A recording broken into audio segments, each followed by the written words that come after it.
Guys, I just wanted to show you some of my workout.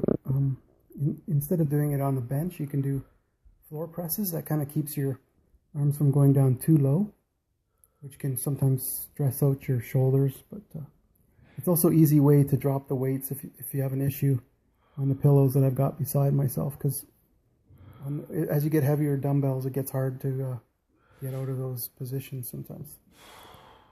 And I turn my wrists, my palms towards each other just to get more and closer together, so there's more pec used in this case. And then I do shoulder raises, side lateral raises. I was mostly doing shoulder presses, but I was reading that they do a lot of the front delts, so I want to be able to get my middle and rear delts. So I'll do side raises, and I do them very controlled with my arms fairly straight instead of bent, so it's harder to do heavier weights. But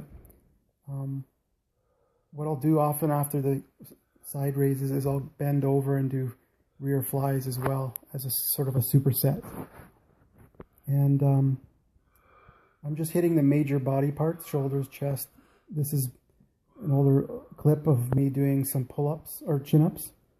So after I do the major compound movements, or the major body parts, I might do a little bit of isolation, so bicep curls or tricep extensions. I was mostly avoiding them, but I'm doing a little bit of isolation now just to get the shoulders and the biceps. So hope you guys like that. I'll talk to you later.